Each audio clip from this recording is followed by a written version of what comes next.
इस मूल ज्ञान को समझना नेपाल वासियों के लिए बहुत आसान होगा। बाकी राष्ट्रों में इस ज्ञान को समझना बहुत मुश्किल है, लेकिन नेपाल की एक ऐसी धरती है जहां पर शुरू से ही सत्य सनातन धर्म का परचम लहरा रहा है। और सबसे विशेष बात यह है, इस देश की सबसे बड़ी महानता ये है कि ये देश कभी किसी का गुलाम नहीं हुआ।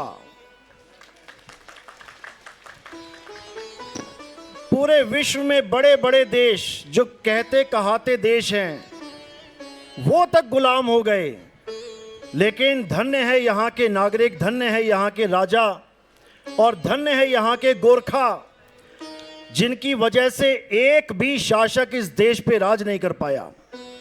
तो उनके सम्मान में एक बार जोरदार तालियां।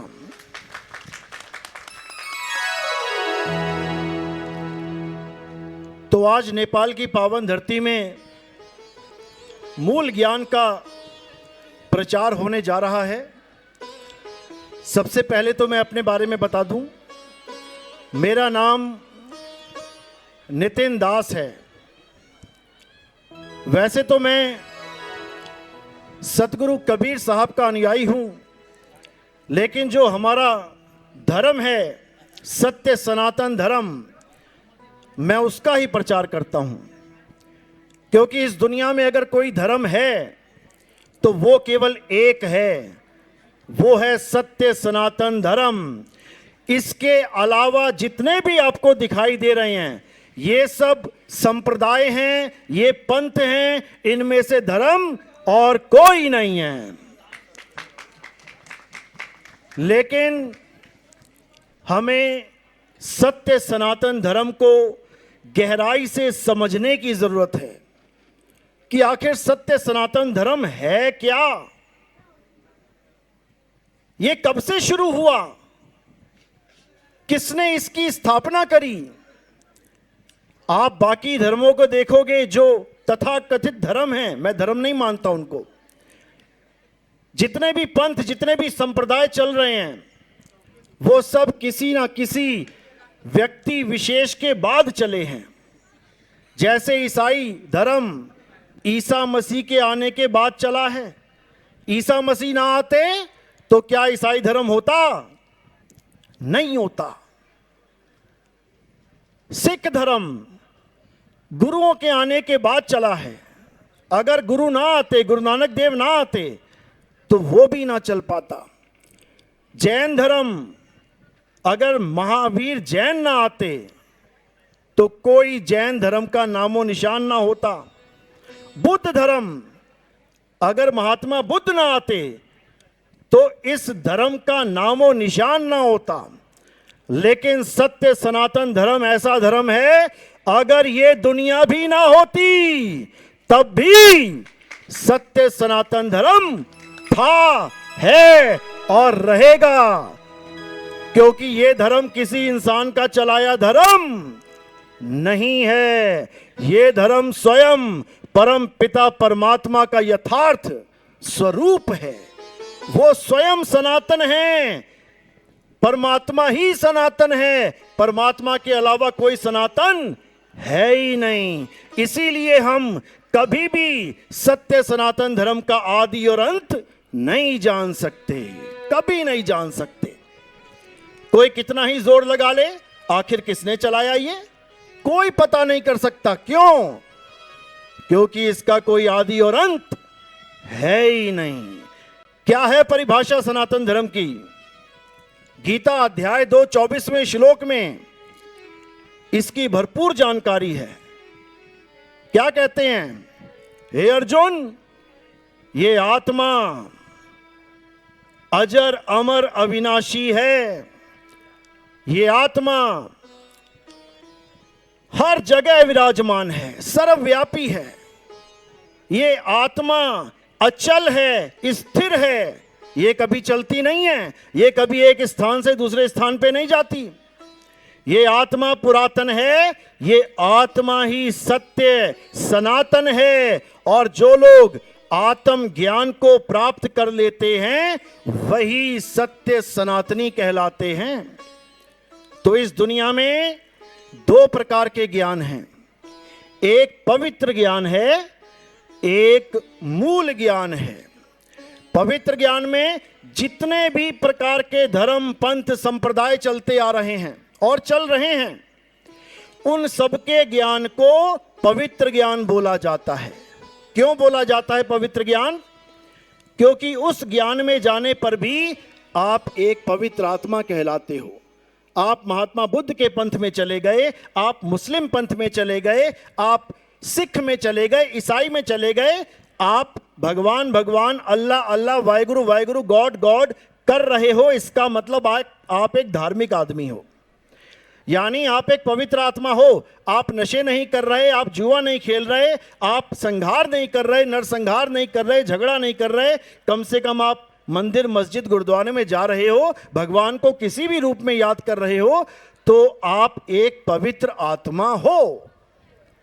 लेकिन अगर आपको आत्म ज्ञान नहीं है तो आपका जन्म सफल नहीं हो सकता।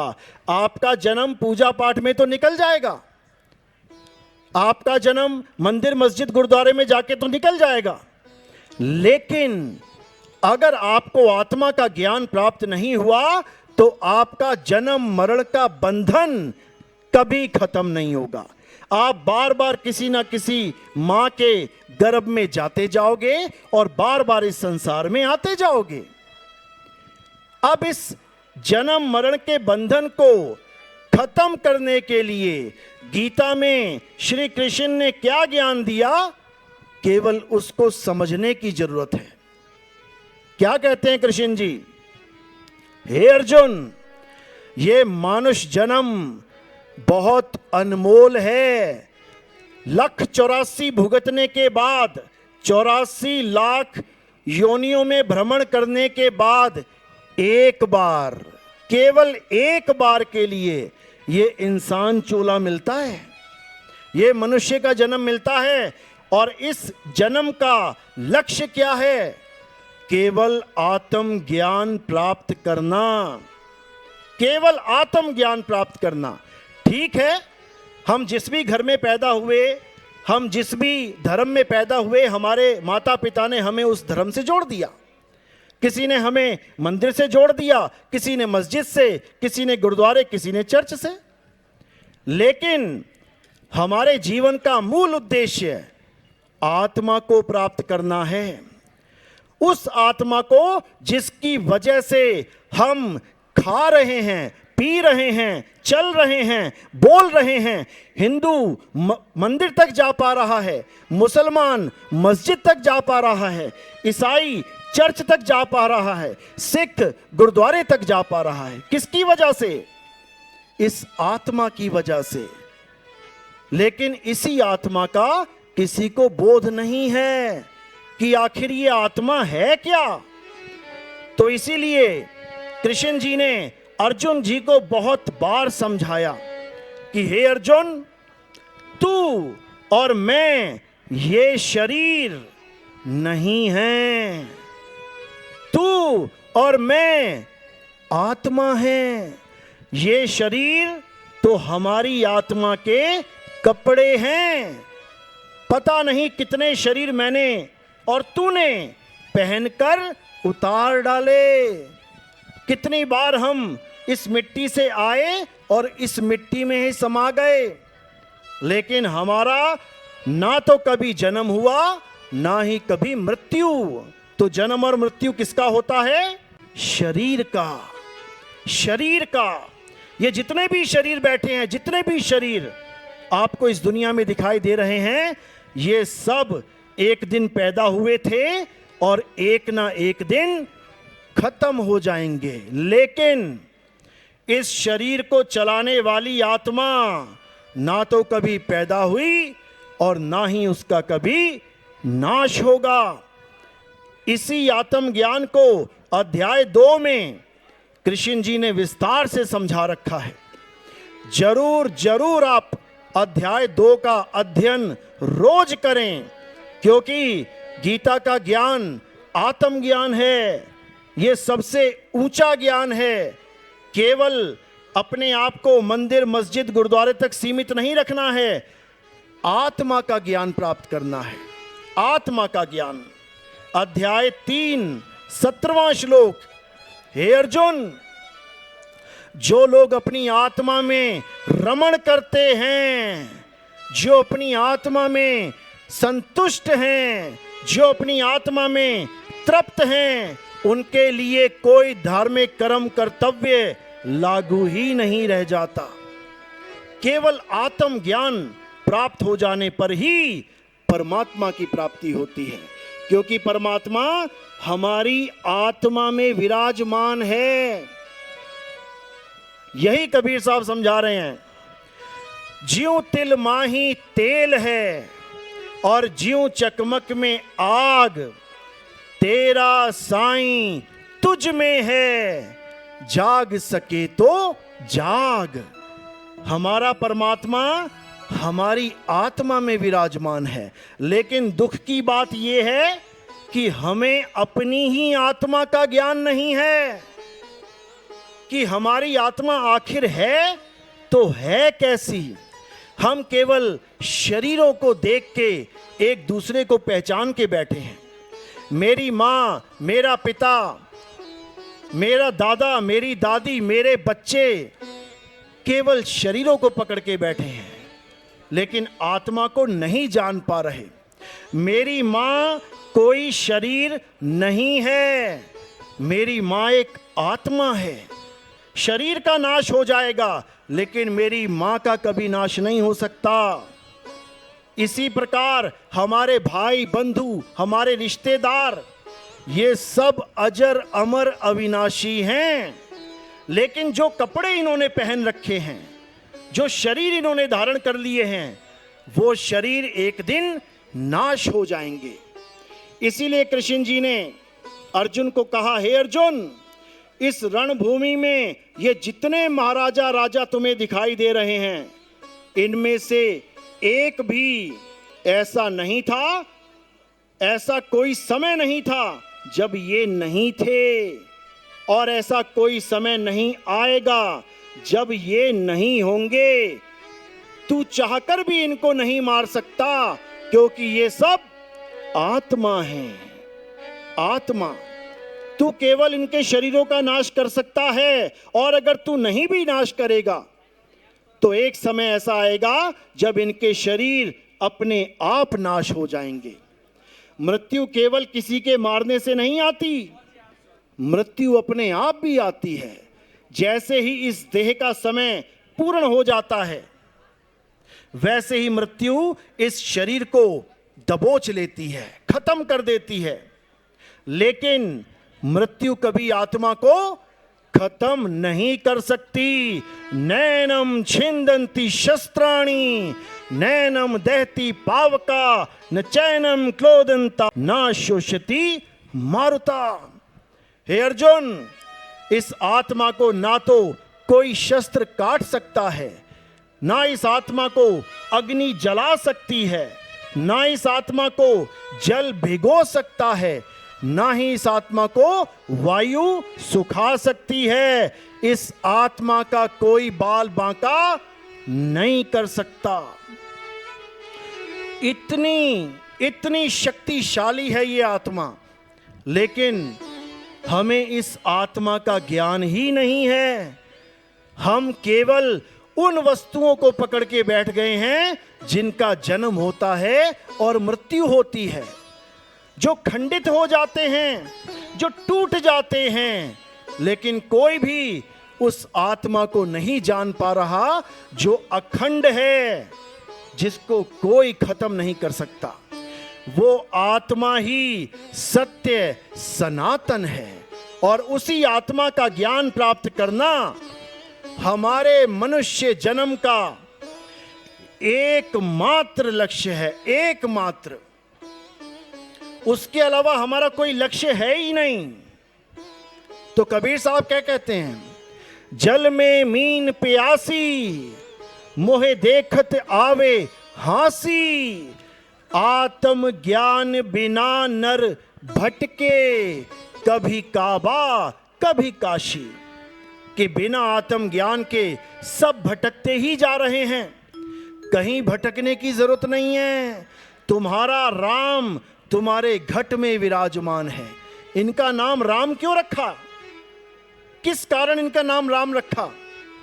क्योंकि राम का मतलब होता है रमने वाला, जो सब घटों में रमा हुआ है। तुझ में राम, मुझ में राम, सब में राम समाया। अरे सबसे कर लो प्रेम, जगत में कोई नहीं पराया। अब हिंदू तो राम को मानते हैं, लेकिन मुसलमान नहीं मानते। तो क्या उनके अंदर राम नहीं है? है। कौन सा राम? आत्म राम। वो आत्म राम सब घटों में विराजमान है। हिंदू में भी है, मुसलमान में भी है, सिख में भी है, ईसाई में भी है। कौन बिना आत्मा के चल रहा है भाई? लेकिन उस आत्म राम को ना जानकर अलग अलग धर्मों में बट गए, अलग अलग जात पात में बट गए, अलग अलग संप्रदाय में बट गए और आत्मा का ज्ञान प्राप्त नहीं कर पाए। इसीलिए कृष्ण जी बार बार गीता में आत्मा आत्मा आत्मा करके बार बार हमें जगाने की कोशिश कर रहे हैं कि हे जीव, जाग जा, आत्मज्ञानी बन।